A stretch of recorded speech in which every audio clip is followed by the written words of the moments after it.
July sucked. There's no sugarcoating that one, but it's now August, and Bryce Harper and the Phillies look to end the slump. Please join us ahead for the PHLY Phillies podcast, starting now.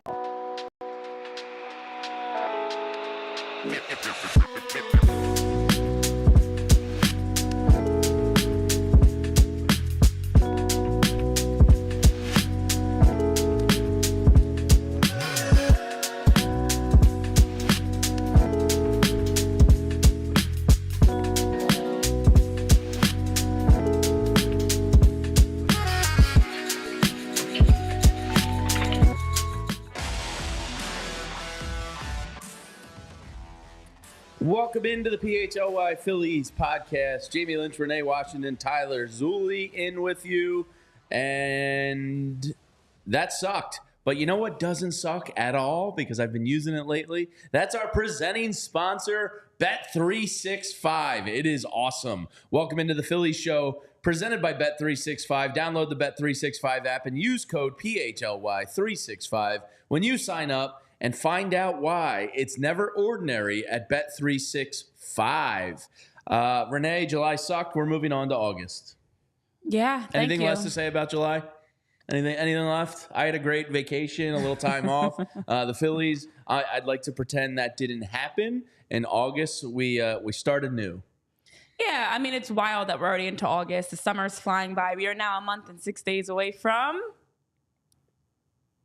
Your birthday? Woo! There's a positive for you. Knew it. Good job, guys. Good job. But I will say... Tyler, write that down so we don't forget. We'll never hear the end of it. New counter, how much I mentioned my birthday over the next month and 6 days. But it is wild how bad July was. It was such an exciting month to start for the most part because we were looking forward to the All-Star break and we were looking forward to, we had Trey Turner starting off July fantastic, and it felt like the month was going to be a good one until it wasn't. So happy that we got through it. And now with the change of the calendar month, hopefully this also allows the Phillies to let go, move forward, and like you mentioned, get out of this slump because this slump has lasted too long. At first it was like, we weren't panicking, everything's fine, this is fine. And now it's at a point of all right, it's time for this to end. This is getting painful to watch. And last night's game was another painful game to watch. Yeah. Or yesterday afternoon, excuse me. Well, the good news is the Phillies are going pretty much, is it the furthest away point from Philadelphia? To Seattle? I would think, right? I mean, San Diego, you're more on level with Seattle. And San Diego further. 6 hour flight. I think Seattle's probably. Tyler's, the nerd research department is looking at the mileage between Philadelphia to Seattle and Philadelphia to San Diego.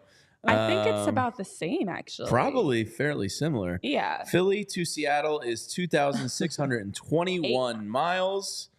Is San Diego or Los Angeles further out west? See, but San Diego's south. I feel like based on the flight time, they're the same.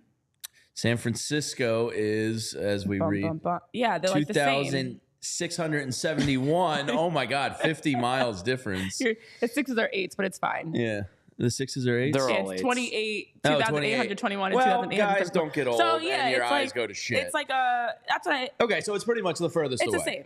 Give or take 40 or 50 miles. It's all the same. So maybe that's good for them to get away, to get into a tough ballpark versus a really good pitching staff, which we'll get into.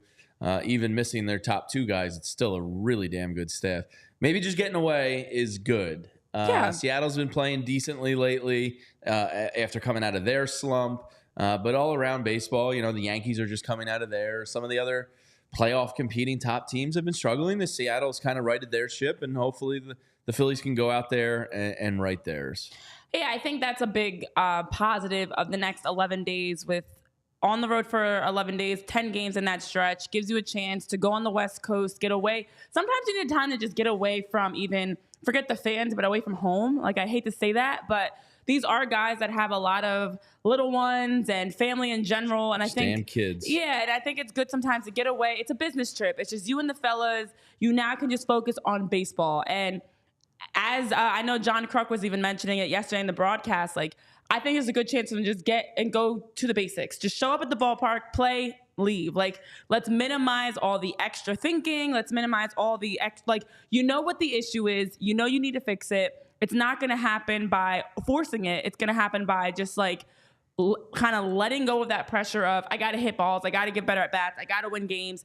And I think being on the West Coast will help with that. You'll still get a lot of fans that are out there, but it'll be a good chance to kind of get away and quietly work on things without having, family, fans, everybody nearby like you do, especially at Citizens Bank Park. Yeah, I was trying to look up the Phillies record in Seattle while you were talking there. I couldn't find it exactly. But these two teams haven't played each other a ton historically. According to StatMuse, this seems really low, but the Seattle Mariners are 12-10 versus the Phillies all time. That's probably close to 22 right. times really all they've played? You think about they didn't implement interleague play until, 97? 96, 97. Something and like that. even at that, they weren't playing everybody like they do now. And even now, they don't you're play only them as going to much. Seattle every other year, most of the time. 22 games is probably pretty close. Yeah, so they played in 2003. The Phillies went 0-3. 2005, 2011, 2014, 2017, and now back-to-back years in 2022 and 2023. So not a deep history between these two. Seattle is just generally a tough place to play, and especially when you have a pitching staff like the Seattle Mariners do. It's a tough place to hit, too. Ask the Mariners. Yeah. I've been to a game out in Seattle. I went cool to a vibe. Kingdome game when the Mariners had Jay Buhner, Ken Griffey Jr., Edgar Martinez, Alex Rodriguez, Randy Johnson. I went at like peak Seattle Mariner origin story, and it was pretty awesome. That is awesome. That Very, beats my very time out there. distinct, I don't remember who they played, but it's a Safeco cool Field you went to? Yeah. How was it? It was cool. Yeah? I went on it. It was around July. I remember there were fireworks, and it was a cool Seattle's great. Yeah, it's pretty there. Obviously, in general, Seattle's a cool spot. You're on the water, but yeah, I liked it. It was a fun ballpark. It was not like Citizens Bank Park, totally different vibe, but it was cool. Yeah. It was cool. Yeah, so they are headed out to Seattle for 3-game series. So if you're going to be sickos like us and stay up late, maybe some 4 or 5 p.m. coffees are going to be in the mix here. But tomorrow night we will be doing a post-game show. Late night. I think tonight is very nice, Renee, because last night me and my wife were able to watch the Olympics. Tonight we'll probably do the same. Maybe start a show. Take a day break, a 24-hour period. We all need it. Actually, a little bit longer than like a 36-hour break from the Phillies, and come back re-energized Friday night, hopefully. Yeah, with some that's delicious the thing. Miller Lights in my hand. This is an opportunity for us to fully get. We need this as well. Yeah, it's not you, it's me. It's I need a little bit of time. The Phillies have been so frustrating, and we all need the break. Just like the guys need the break from us, we need the break from them, because right now is that time. It was even nice yesterday knowing that they were done so early. And thankfully, the game was over early, so you had the evening to, relax, watch some other TV. I started watching. Katie Ledecky. I caught up. Yeah. Oh my gosh, so She's good. a freak. She's so good. One of the best ever, Olympic. Oh yeah. Yeah, athletes, not even just for swimming. Freak. But it is nice that we get over 24 hours to okay, let's miss the Phillies a little bit. Let me try to miss you a little bit. Yeah, exactly. Because we were saying that it's ironic around the All-Star break. I remember us on the show as we were doing our grades and just kind of rehashing the first half of the season, getting to a point of wanting to, we missed the Phillies. We had the itch. We missed some Phillies games. You know what? We didn't have to rush back so fast. I mean, if I could push it another day, even I would be cool with that. If you guys want to Let's start on Saturday and do a doubleheader. Fortunately, it is so late Friday. So you think about from the end of Wednesday to Friday nights. Yeah, it's over 24 hours. It gives us plenty of time to miss them a little bit. Absence makes the heart grow fonder. Yeah. So Bryce Harper is one of those guys who, to reporters before leaving, basically said, "I'm looking forward to turning the month to August, and hopefully it's as simple as that." Here's some good news, because we're not going to pee on your shoulder and tell you it's raining today. You like that saying, Renee? I do like that saying, actually. Yeah. I think it's a good do one. too, actually. I find myself using that quite often. Yeah. Bryce Harper, over his career, his highest OPS of his career comes in the month of August. Ooh. For his career, he is a 968 OPS. But over the last week, his OPS has plummeted 60 points. Yeah. So he's got some work to do to get that back up. But it's kind of like June Schwarber. It's just August OPS Harper. So hopefully it's as simple as that. And I fully believe this can't last much longer. I think he's 1 for his last 30. He said it feels like I'm 1 for my last 56. So I mean, this is like one of the worst of his career. It can't last much longer. Yeah, this has been really bad. I mean, in the last 15 days alone and his last 52 at-bats, because we'll go even a bigger sample size than 30, he's had 5 runs, 6 hits, and has had a really low 3 home runs in that last 15 days. His average of 115, splits are 115, 148, 308. And his OPS of 0.56. It's obviously worse in the last 7 days. Last 7 days, he's got a 0.04 average. So his splits are 0.040, 0.111, 0.160 with a 0.271 OPS. It has not been good for Bryce Harper. And I know we talked about this yesterday of him being the guy that once he gets going, the team will be fine. And August Harper hopefully will come through because the numbers are bad. And as he's mentioning, it feels like he's 1 for even more. Every at bat, it's like it's just snowballing, and now you're overthinking. And I remember. I know we all have had those moments as athletes where like you can't score, you can't hit, you're not getting rebounds, you're not getting good at bats, like whatever the sport may be, and it just now feels like the weight of the world is on you, and especially when you're Bryce Harper, like the team, as you mentioned yesterday. It's Harper that has to get going for this team to get better. And he knows that. He knows that he is the superstar that is the engine that allows his team to go. So I'm hoping that with this day off, they also get over 24 hours before their next game. Take time, Bryce. Just get back to just giving good at-bats because this has been really, really rough. The crazy thing, though, Jamie, is a year ago, we were in the same rut with Trey Turner. And to be honest, the Phillies were in a great spot a year ago coming into August. And I did some digging and I found some numbers because although this feels like the end of the world because obviously the Phillies have now dropped 11 of the last 15 games since the All-Star break, since before the All-Star break when they swept the Dodgers. They've lost 5 games at home in their last 6. It has not been good for the Phillies. So I did some looking back to August because we always talk about that Trey Turner standing ovation. And obviously that was a huge change for Trey. He went 0 for 5. We remember that game against Miami where he missed that catchable ground ball in the 11th inning. The Phillies lost 9-8 in 12 innings. That was on August 2nd at Lone Depot Park. So Trey Turner was obviously struggling. He was mentioning how at that point he had only hit 10 home runs coming into that point. He had 10 home runs in July, by the way, this year. 34 RBIs, a .667 OPS, and batting a .237. Now, the Phillies as a whole were 59-51 on August 4th of last season. And they went on to hit a franchise record 59 home runs at that time in the month of August. All right, that'd be cool. So the team as a whole coming into last year only had 59 wins going into August 4th. So 3 days away from today, they still were significant games behind. Good. And had 59 home runs. So August Harper and maybe some August Phillies might be what we need to change the calendar. Yeah, I'll sign up for 59 home runs right now.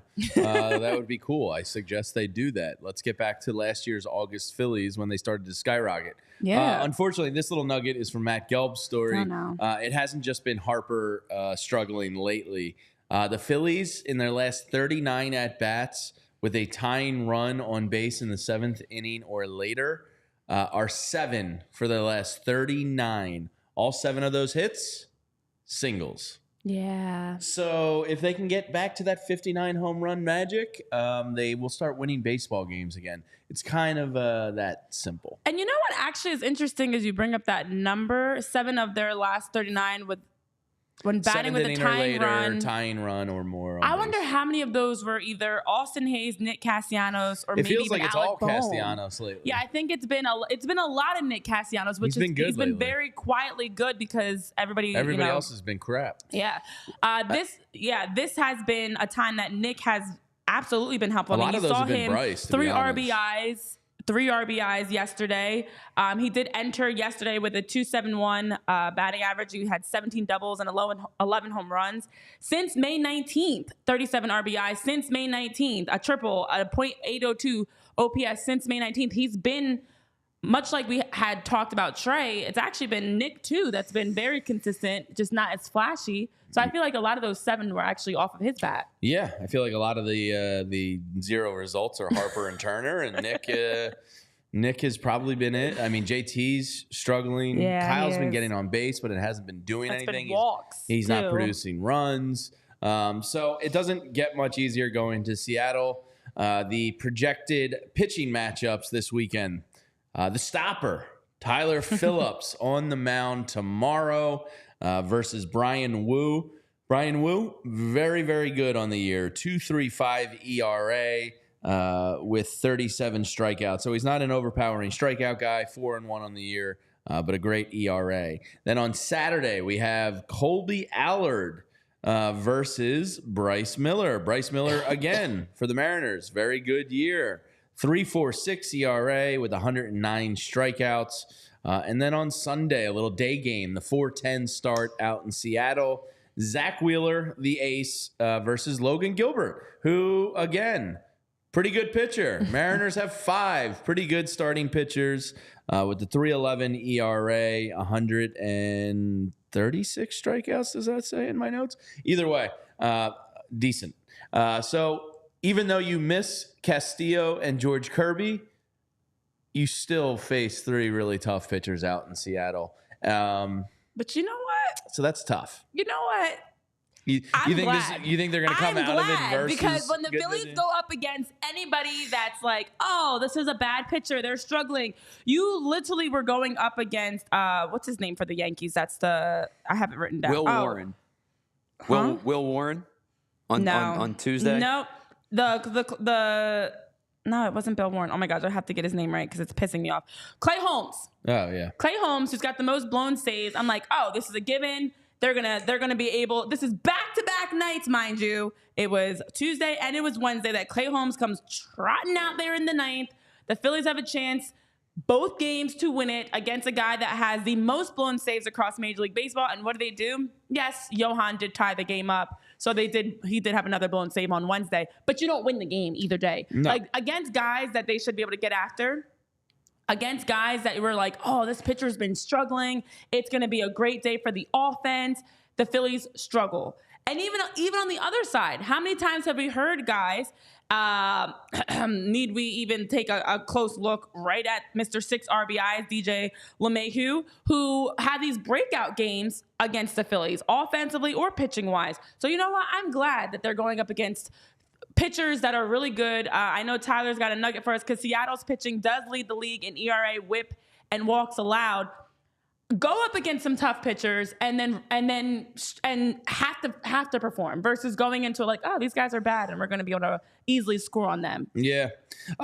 Real quick before we get to Jason Stark's trade deadline takeaways from talking to executives around the league, our own Edmundo Sosa just got nominated, received the award, not nominated, the recipient of the 2024 Heart and Hustle Award for your Philadelphia Phillies. Edmundo gets that. The National League winners, Diamondbacks Christian Walker, Braves Austin Riley, Cubs Nico Horner, Reds Jonathan India, the Rockies Brenton Doyle, Dodgers Teoscar Hernandez, the Marlins, one of the few guys left, Jake Berger, right? He didn't get moved. Yeah, he's one of the few there. He's one of the few left. Wonder how that makes him Willie feel. Adames in Milwaukee, Lindor in Queens, Vargas in Washington, Brendan Donovan in St. Louis, Matt Chapman, San Fran, Jackson Merrill, San Diego, and Brian Reynolds in Pittsburgh. So Edmundo Sosa, congratulations. I think that speaks to how much he's respected in that locker room. I know, and he seems like such a great guy.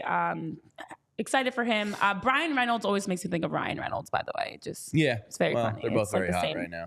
Yeah. Let me tell you about your friendly neighborhood Ace Hardware store, because I'm so excited that Ace has joined us here at PHLY, because whether I'm going to the Ace Hardware store in downtown Ambler or Orland, the thing I love most about Ace Hardware, I don't even need to see a script because I go to Ace regularly. Not only do they have a surprising amount of stuff jammed into their stores. Like, they have pretty much everything I've ever needed. No reason to go to those big box stores. But my favorite part of walking into an Ace Hardware store is there's usually 3 kind of old heads waiting to answer whatever question you may have. And when I'm doing, my minimal home improvements, whatever it may be, just stained and sanded a deck and primed it and all that, you're getting knowledge from the Ace staff in the store. So I walk in right away. You don't have to look for anybody. Hey, welcome to Ace. What can I help you with today? And whether it's the part you're looking for, they can direct you right to it, so you don't have to waste any time walking the aisles, or you have a question about the installation or how it works or this or that. Everybody at Ace knows what they're talking about. And if they don't, they'll find the person there that does know what they're talking about, and they can help you with your purchase. It is awesome. So visit Ace Hardware Home Services online. If you have a leaky pipe, the home services can help you out. Got an air conditioning issue?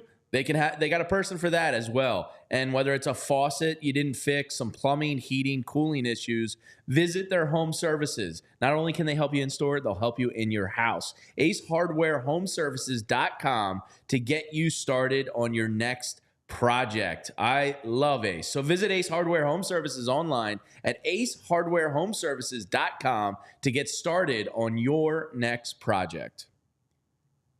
Ace is the place with the helpful hardware store. Damn right. A great jingle on top of it. All right, friends in the chat, Trevor, Franco, Matt, Cuz, K-Red.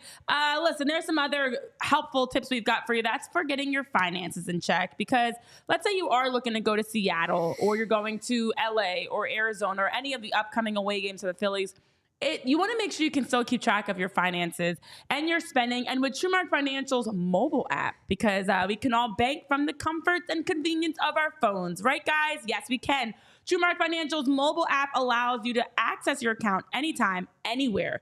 Regardless which coast you're on, which time zone you're in, you can easily check those balances, your transactions. You can make transfers. You can also pay bills and get much more from the convenience of your phone. You don't have to worry about walking into a Trumark. You don't have to worry about any sort of filling out forms or papers or anything like that, all from your phone. Tap of a few buttons and you're easily able to access your accounts and manage it. You also can add your cards to your mobile wallet, which allows you to have that easy in-store and online payment option. I love the convenience of being able to just scan my phone, tap my phone, and easily pay for anything. Or when I'm shopping on my phone online, I don't have to worry about looking for my cards. I can easily use my online or my mobile wallet. You have all the convenience with Trumark Financial right there on your phone. And they also have other benefits. Like, let's say you're looking to go on a vacation, travel, or even plan on buying a house. Did you know that they've got mortgage specialists that can offer guidance on loan options and give you help on your terms? They'll even help you assess your finances and credit scores to determine borrowing capacity, as well as give you insight on and plan for saving for that down payment and budgeting for closing costs. With Trumark Financial Credit Union, they've got tons of benefits. They've got rewards points. They've got their mobile app. They've got mortgage specialists and much more. And Trumark Financial, which is federally insured by the NCUA and is an equal opportunity lender, has more details that you can find on their website at trumark.com/PHLY. Again, that's trumark.com/PHLY to get started and get insight today to start getting your finances in order with our friends over at Trumark Financial Credit Union. All right, I wanted to dive into some of the takeaways from the recent story by Jason Stark on The Athletic. Yes. Jason is one of the best writers out there, talks to executives around the league all the time, and he did a story about his takeaways from the MLB trade deadline that just passed. I'm going to share a couple of the nuggets with you, and then there's some quotes about Dave Debrowski and how he's viewed by an NL exec and an AL exec. So in total, there was 58 trades at the trade deadline. Anyone want to take a guess as to how many All-Stars were moved? 58 trades. How many All-Stars? You're talking about ever All-Stars? No, current this year All-Stars. I feel like I didn't see that many. There was a very few. I'm going to go with 2. Tanner Scott got moved. Correct. He was definitively an All-Star. And one of our counterpart cities got another. And it wasn't the White Sox. The Cubs. Isak Paredes was an all-star. There you go. Oh, yeah. So 2 all-stars moved. I didn't even have to know the names. Of I knew it was 58. 2. You hit 2 right on the nose there. A pretty surprising amount. Jason also dug up this little bit of information. We talked about this yesterday, how no top 100 prospects were moved. And I was like, that's got to be rare. Yeah. Well, it's the first time that has happened since 2014. So a substantial amount of time in trade years. Wow. So that has been a rare thing. That's a decade ago. I was graduating college.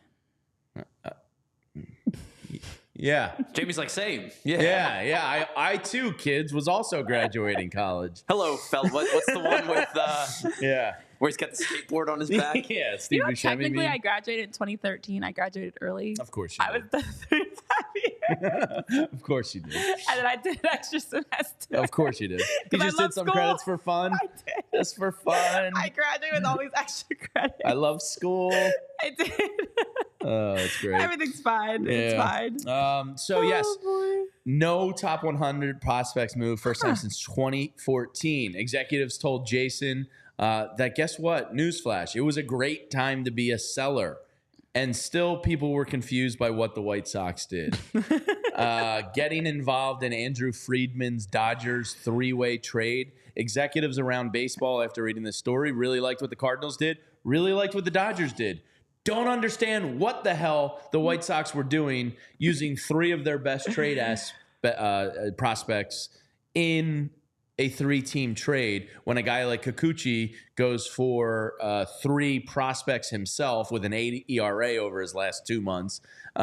Meanwhile, Eric Fetty, who has an extra year of control, could have gotten similar or more on his own. Yet they teamed him up with Tommy Pham and Kopech and did a trade that not only confused us, the amateurs, but it also confused executives around baseball.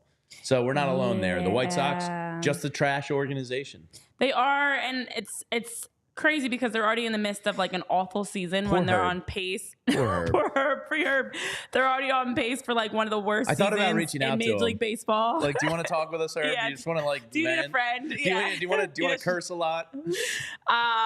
Yeah, I think it's crazy because to be the worst team in baseball and on pace for 120 losses, to be like one of the teams in history that's been able to do that. 1962 Mets did it as well, and then everybody after the trade deadline's like, this is what the art like. What are you doing? ESPN literally put out a piece. What were the White Sox thinking? Like, what were you doing? Everybody's like grading the trade deadline moves, recapping what happened. What are you doing, White Sox? Like, it's just adding insult to injury that you had a moment.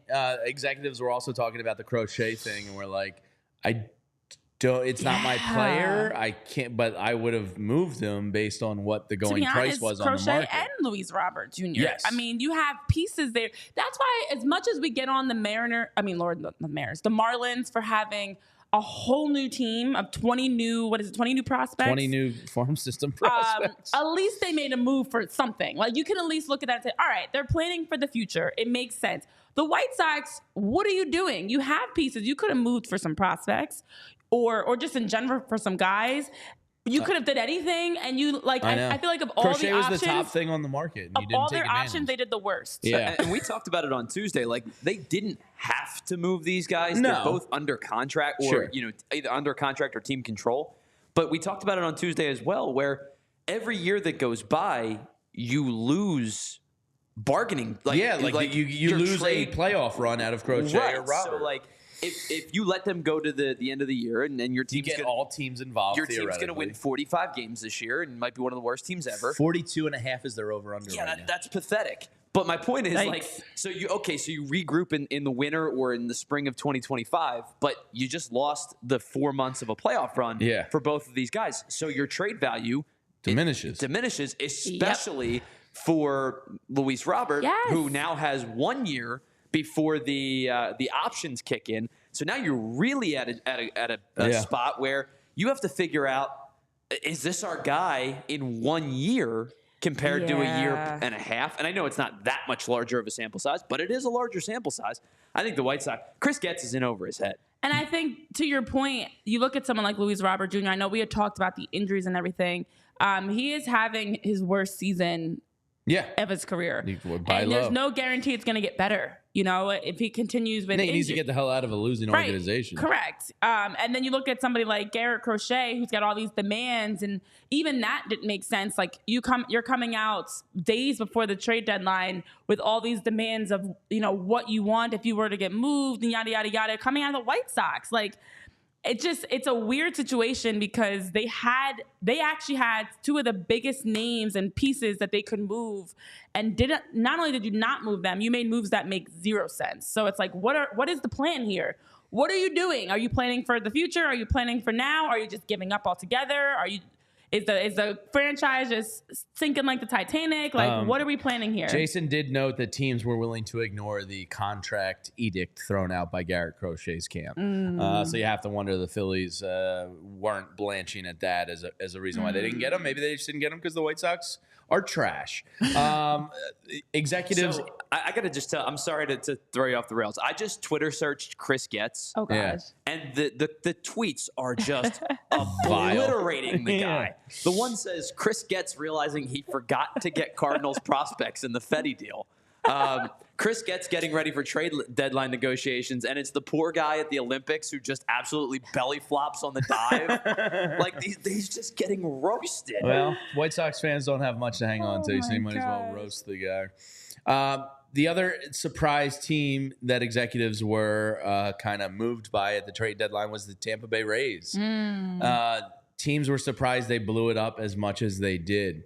Now, Jason, being the stat and research nerd that he is in the most awesome way, him and his friends at Stats looked at every team since 1995 that was 500 or above the entire week before the deadline that made at least 6 deals in that week. None of those teams could match what the Tampa Bay Rays did last week. The only team that was even close to them, the 2018 Rays. So the Rays just continue to, Eric Neander down there continues to run this team as they have historically run. And it sucks if you're a Tampa Bay Rays fan because the amount of talent. And I believe that trade in 2018 brought them Tyler Glasnow and maybe Paredes as well. So they just continue to burn and churn. The trade in 2018 would have been Chris Archer. Yes, it was Chris Archer. They sent that deal was Tyler Glasnow, Austin Meadows, and I believe Shane Baz was also in that deal. Yeah, who just came back from injury. And the three of us have talked at length about like prospects versus proven versus prospects, and I think all three of us are on the proven side. To some capacity. When you saw that trade go down, I went, the hell kind of a move is that? Like, Chris Archer was fine. Yeah. He was overhyped. And he had a really good year the year prior, I believe. He was striking He had a really good Ks per nine. Yeah, he struck out like 240 that year. But, like, to give up 2 of your elite prospects in Glasnow or in Meadows and Baz. Now, Meadows didn't really pan out the way that people expected. Yeah. But Baz is going to be a major league pitcher. And Glasnow's a stud. Yeah. It looked like a bad deal to begin with. Yeah, so the Rays shocked people around baseball. And then the final nugget from Jason's story I will share with you had to do with Dave Debrowski himself. And there is a quote from an anonymous NL exec and an AL exec in regarding Debrowski. The NL exec said, "To those of us who have dealt with him, this is not surprising," meaning how he handled the deadline. "He definitely gave up some talent in Clausen, Aldegari, and Bragoya. He's never been afraid to do that, but Dave addresses his team's deficiencies as well as anybody, and he usually does it at market prices. So I always admire the moves he makes and the decisiveness of the moves he makes." So pretty glowing review there from an NL counterpart that's dealt with him. It's chess. I mean, you're negotiating, you want to make moves that aren't going to cost you too much, and that's why it is, I know, hard for a lot of people when they look at this trade deadline. I feel like the Phillies didn't do enough. I know it was even mentioned in the chat earlier, like they didn't do enough to move the needle. It's not enough moves to help the team. But it's smart. And a lot of outlets are looking at the trade deadline thinking the Dodgers won the trade deadline. They're the team to beat even more now because of the moves they made, especially bringing in a Jack Flaherty. And it's easy to look at that and say, oh, the Phillies, as a team that has World Series potential, did not do enough to be able to compete with the best. But honestly, you look at like yesterday's game, and we got to see all of the recent additions in terms of the big leagues guys of Austin Hayes, Carlos Esteves, as well as Tanner Banks. And so far, I'm okay with the moves. And I think that Dave Debrowski has proven to us, Spencer Turnbull, so many moves that we've seen over the past year alone that were not expensive moves, that were quieter names that the staff was able to work with and get a lot out of, that I do have faith. I mean, how many times have we talked in this offseason about the moves that were made and guys are like, oh, Yamamoto, you should have got this guy or that guy. And the players that were brought in did their role and actually exceeded a lot of expectations. So between the farm system, which I know we'll get into, as well as just the overall development of some of these $2 million deal guys, cheaper guys, aside from Whit Merrifield, I'm optimistic that the Phillies will be able to get the best out of each of these guys, including the two minor leaguers that they brought on. Yeah. And then final quote on Debrowski from a anonymous AL exec in Jason Stark's piece on The Athletic. No one is going to write his name on his Hall of Fame plaque and say he made great surplus value trades. They're going to say he won X number of World Series. His teams may have won this many divisions. He won Executive of the Year this many times. I just think that's really admirable. The lack of fear of people saying, Dave just makes reckless trades. I don't think he cares. It's just, did I give my team the best chance to win the World Series? So, extremely highly regarded around the league. So all in all, it was a fine deadline, a good deadline, a smart deadline, not a sexy deadline. And we'll see how these guys perform the rest of the year before we head down on the farm, Renee. Yeah, I think there's just so many teams that make such a wide range of moves. You have the White Sox and the Marlins of the world that are just like, even the Rays, they have like 20 new guys or something. What is it? 12 new guys they brought in over the last month, something ridiculous. Like there's so many moves on that side. Then on the other side, a team like the Dodgers, where they're just constantly churning in expensive moves and bringing all these expensive names. The Yankees, you can include in that now as well. I think the Phillies are right in the middle. They've got a good balance of bringing in, a Carlos Esteves, who's a top closer that was on the market, but then also some quieter names. And so I do believe that and hope, most importantly, that it's going to work out just fine for the Phillies. And if I was betting on it, I think that I'd absolutely be comfortable and betting on the Phillies for this remainder of the season, because moving forward, I think that they're going to get out of this rut. It's going to be just fine. And if you wanted to be able to safely bet somewhere, you know what? I can tell you about the place to do that as well. Because with our friends over at BetPark Sportsbook, they have the opportunity for you to have a seat at the table with a live dealer, all your favorite classic casino games right on your phone right now. Whether you're in person or on your phone, you can play all the games, live roulette, live blackjack with a live dealer. You can play hundreds of exciting online slots. And at BetParks, they just do a really good job as the only online casino and sports betting app.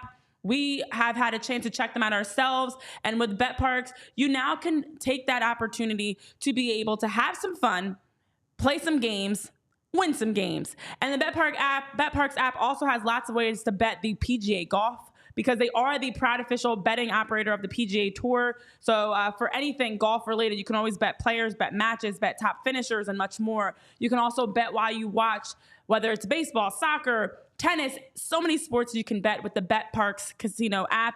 You can download the BetParks app and enjoy all the action and excitement from the casino right at your fingertips. I have friends that I know that sit and they're right in the living room or right wherever they are, anywhere, on the beach, in the living room, wherever you want, betting, playing games at the casino. And I'm like, what are you doing right now? They're like, I'm at the casino. And I'm like, no, you're on your phone. At the casino on my phone. And that's right. As new users, you can download the BetParks online casino and sportsbook app right now and get up to $1,000 casino bonus money back if you're down and you're playing in the first 24 hours. The casino bonus must be wagered.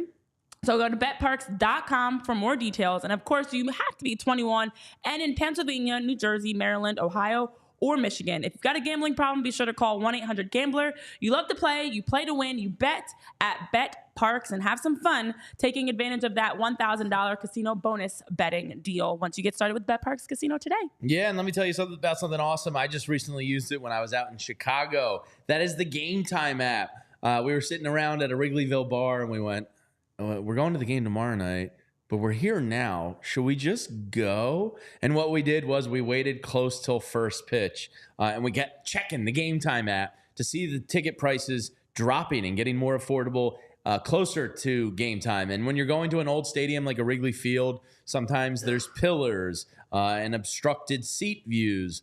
Tyler's complained about this in the past. Those old stadiums don't give you the best seat views, so it's great with the Game Time app. You can pull up image of your seat view right there so you know exactly what you're getting. But it was a breeze. We pulled up the Game Time app, 2 taps. Our tickets were sent directly to our Apple Wallet. We didn't have to do anything. Boom, boom, boom. Right in the gate of Wrigley. It was a smooth and easy time using the Game Time app. So make sure you're browsing, whether it's Major League Baseball, concert, comedy, theater, hockey, basketball. If you wanted to go down to Liverpool Arsenal last night, Game Time app has got you covered.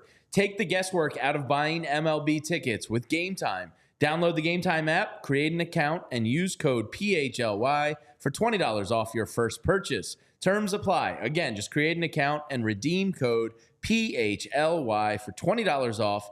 Download Game Time today. Last minute tickets, lowest price guaranteed. All right, Renee, it's a Phillies off day, so it's a good time for us to go down on the farm. Down on the farm. And we figured a good place to start today would be the 2 new additions to the minor league system that they got somehow in a Gregory Soto trade. And Gregory Soto made us all very, very nervous. And they were able to get rid of him and get some players from the Baltimore Orioles system. So let's start with Seth Johnson. Seth Johnson was a top 10 prospect in the Orioles system. He is 25 years old. He is a little bit on the older side for a prospect. He's probably that quad A-ish type pretty soon. If somebody goes down, maybe we could see him this year when the roster gets expanded. Maybe there's a possibility of some low leverage innings for him. 6'1", 205 pounds. He is reporting to Reading and having a pretty nice year. So we'll go over his year stats and then his last 4 starts with Bowie before leaving there. He's 0-6 on the year, but as we've gone over, win-loss records are not a pitcher's stat. He has a 2.63 ERA on the year in 18 games started. He's pitched 65 innings with 61 strikeouts. His whip on the year is 1.32. Tyler puts his K to walk ratio at 1.74. His grades there down the bottom. His fastball is a 60 on the scouting scale, which is above average, 55 on his slider, which is slightly above average, and a 50 on the control. So, you get Gregory. So you gave up Gregory Soto. You bring in a guy who could contribute to the big league club soon. Has some stuff. Was graded out pretty well and having a decent year for the Bowie. What was their name, Tyler? The Bowie Bay Sox. Bay Sox. That's what I thought, but it didn't sound right in my head. Bowie. Bowie. Mm-hmm. Stupid Maryland. Bowie, David Bowie, Manginas, who knows? All right. Yeah. Seth Johnson, it's one of those trades that's not sexy. You're not going to knock your socks off, but you got to replenish the loss of a Clausen or Aldegari, and he's in the system, and he's 25, and he should be, at worst, ready to compete for a spot next year, maybe able to help you this year. Yeah, and for Johnson, he was originally selected by the Rays back in the first round of the 2019 draft. He was ranked as high as the number 8 prospect in the Orioles system, 8, 12, depending on what you were looking at. And for Johnson, Dave Debrowski mentioned how he feels like Seth Johnson is a guy, he said he's coming off of surgery a couple years ago. He's bouncing back from Tommy John. He was a high pick, 40th pick in the country. Before. Yes, they like those types of underrated guys. A really high pedigree coming out of college, and he's got good stuff with his throwing in the mid-90s and a good, solid pitcher. And then for him to have the ability to come in, and we've talked about guys like even Aiden Miller, not even just on the pitching side, but we've talked about guys that the Phillies have been able to bring in that were under the radar, had an injury, maybe fell through the cracks a little bit. Mm-hmm. And so for Johnson, his innings have been monitored this season after he pitched just 10 1/3 innings a year ago, working back from Tommy John. So that's the other part of it is he, although 25 years old, is still kind of ramping up his innings. An injury will knock you out for 2 years. Exactly. Almost. So the Phillies do believe that he'll be a starter at the major league level at some point. It's just this is a good time for him to continue increasing, ramping up his innings, his velocity, his stuff, and to get back. But he does have, I said he doesn't have the typical profile of someone who's in Double-A, but because of injuries and things, they are excited about what he has in stock for the future. So, should be interesting to see. Me and the girls have talked about getting up to Reading and catching a game before the end of the year, so maybe I'll try and make it a We're going to do it, guys. We're going to do it. We all are going to go. Summer. We got a road trip. I know this. Piles. If it happened so fast. I remember us saying, like, this summer we're going to road trip out to everywhere. Jersey Shore, Reading. Well, I was talking to Jersey Shore as Justin Crawford got moved up. Because I was hoping we could sit down with Crawford and Miller at the same time again. So those plans got screwed up. But the time just flies and the schedule gets so busy. Flies, and here we are already in August 1st. And I know. All right. The other guy that came over in that deal was Moises Chavez. Am I saying that right? Chavez? I don't know. He's a high A pitcher, but he has Ace in his last name, as it is Chace. So you got to love that. Passes the name test right away. He is headed to Jersey Shore to high A there. He's a 6'1", 213-pound, 21-year-old. He is coming in as the Phillies' 25th prospect, so he automatically cracks the top 30. And him this year, 17 appearances, 52 innings pitched. Again, 0-6, not a pitcher stat. Who cares? 3.46 ERA with a OBA of 201, which is really impressive. His whip is 1.288, 76 Ks on the year, 2.53 Ks to walk ratio, and his scout grades come in with a 55 fastball, 50 slider, 40 control. So he's got a little bit of stuff, needs to work on his control. Again, a kind of a profile the Phillies like to prospect or to target. Give me some stuff with lack of control. We'll see if we can compile it together into a George Clausen type, So maybe they see that in him. His last 4 starts before leaving Aberdeen, let's see. He went 13 innings pitched.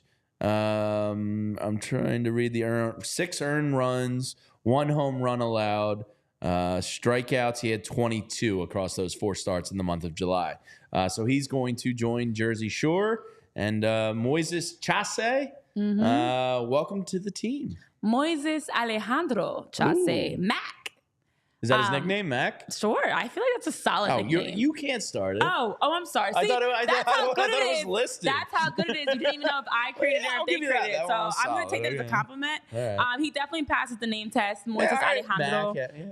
But his time with the Ironbirds, as you mentioned, with that 3.81 ERA, he has shown for Debrowski that he's got a great arm, as they said. He's another developing pitcher. 21. He said he's pitched well. They did see him pitch a couple of days against the Jersey Shore club and threw the ball very well. So he actually had a chance to kind of put his stuff on notice on debut against Jersey Shore. And he's pitched, they said, exceptionally well recently. As you mentioned, looking at his numbers as of recent, it is actually improving. So to see the trajectory that he's on as he's going to go to Double-A Reading, High A Jersey Shore, and Johnson goes to Double-A Reading. These are 2 guys that are moving in the right direction. I think that's for every single piece that the Phillies brought in, including Seth Johnson and Chavez, every guy is moving in the right direction, progressing, getting better. Their numbers as of late this summer are better than how they started the season. And Moises Alejandro, the 21-year-old righty out of Venezuela, is on the same path. So I'm excited to see what these 2 guys can bring because, right now you're not going to get too much in detail about who they are. We're going to get to learn more about them in due time. But so far, the numbers, the name test, it's backs it up. He's got Ace in his name. Tyler, I missed on the graphic. Did you have where Seth Johnson falls on the Phillies prospect list? Yeah, they have him as 10th currently. 10th at MLB.com. Chavez is 25th. Yeah. So 2 guys that crack your top 25 for Gregory Soto. Pretty impressive. All right. A couple other quick hitters, guys that are having a nice week down on the farm. Eduardo Tait, the 17-year-old. I keep forgetting. Child. Who was it that was up in the booth like 2 or 3 weeks ago? Was it Juan Samuel? It might have been Sammy. I think it was Juan Samuel because they just named the fields after him, and he was in the booth talking with the guys. And they said, you've been around the minor league club a lot this year. Who's really kind of impressed you down in Florida? And he said Eduardo Tait like right away, and then he kind of had to like stop himself because his excitement hype was starting to grow. And I think being a ball player, he went, okay, I don't want to put too much on this kid. Yeah. Let me take a deep breath, kind of reset, and he just went with, this kid's got a real shot. But you could tell there was an excitement in the way he was talking about him. Prior to last night's game, the 17-year-old in Clearwater hit 2 home runs in his last 2 games. His stats on the year, he's batting .320 now on the season in just over 203 or just over 200 at bats. His on base .375. His OPS is .892, but he's knocked in 54 ribbies on the year with 8 home runs, 65 hits, 32 runs scored. He's only 17, so I understand why the excitement is there for him internally. Because if he's doing this as a 17-year-old, there's a level of excitement there. That's really impressive because he's still a kid. He's a child. Can't even vote yet. That's he could be wild. Like, we almost are old enough to be his parent. I said we almost, just to give you the benefit of the doubt. Definitely be his parent. The benefit of the doubt. Jeez. I mean, I would be a very young mom, but I could be, if I was like a 14-year-old mom, it could work. It happens. It does happen, but it's wild. And this is why when we talk about these prospects, a lot of times it's 17. Like they've got good stuff. They've got potential because you don't want to overhype them. Yeah. Because you're so young. Like 17, you have so much baseball ahead of you. So much can go right, so much can go wrong. Yeah, exactly. You're not even able to like vote yet. And there's so many things you still can't even do. And we're talking about you as a professional athlete. So great to hear that the 17-year-old is playing so well. And it's been interesting to see. Now, there's a guy that's a decade older than him.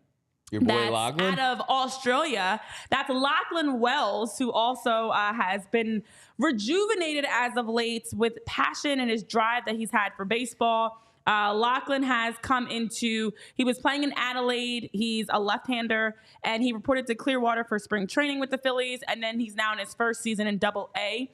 And he is currently, he's 6-5 with a 3.55 ERA, 77 strikeouts in 91 1/3 innings. And he actually had a streak of back-to-back shutout outings. For July, he had back-to-back shutout outings. He was 3-0 with a 1.44 ERA in 4 starts. And then he also had a career-high 11 strikeouts in a game late in July. And the last time he had done that was September 1st of 2016. So he tied his career high of 11 strikeouts.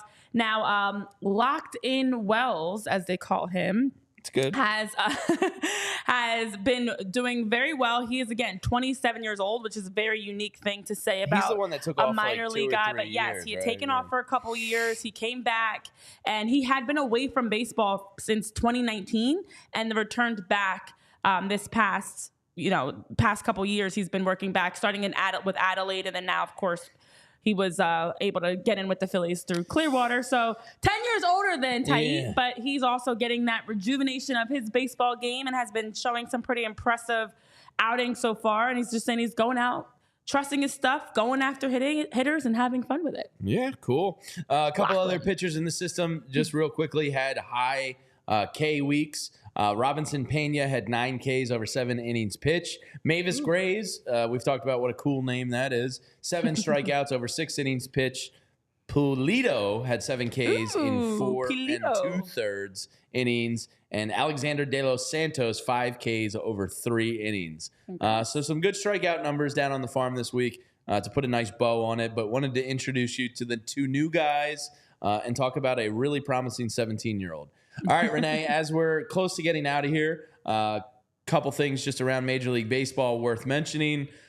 Really cool thing happened last night in Fenway. If Tim Wakefield passed away, I want to say about a year ago, Tyler, maybe a little bit more. And Curt Schilling was a true scumbag and leaked the news when it was against the family's request. Yeah. But Tim Wakefield was beloved around Major League Baseball. Must have been one of the great teammates. Everybody from that Red Sox organization kind of talked about him like he was the dad of the club, and everybody loved him. George Kirby, who on the Seattle Mariners was pitching last night, took his first pitch of the game and threw a knuckleball in honor of Tim Wakefield. Said to be here in Fenway Park and to throw a knuckleball to honor Tim was something really special to me. So that, like, I even kind of got goosebumps. I know, I did too, actually. Yeah, like that's good shit, man. George Kirby, way to understand life in baseball. Really, really cool stuff. It's something that's so small to throw one pitch. You know, one pitch of a knuckleball talk to the batter that goes and just say, "Hey, man, I'm throwing this up. Just like take it or crush it. I don't care." Yeah, I don't care what you do with it, but I'm throwing this for Tim. Exactly. I just think it, as you mentioned, it's so much bigger than baseball. It's such a special moment, and crazy. It's been a year, but good for George to make that moment even more special. Yeah, really cool stuff there from Kirby, and he's fairly young still, Tyler. Right, like 26. I want to say roughly. Yeah, he is 26. Correct. 26. Okay, yeah. So that's good understanding by him. Move there.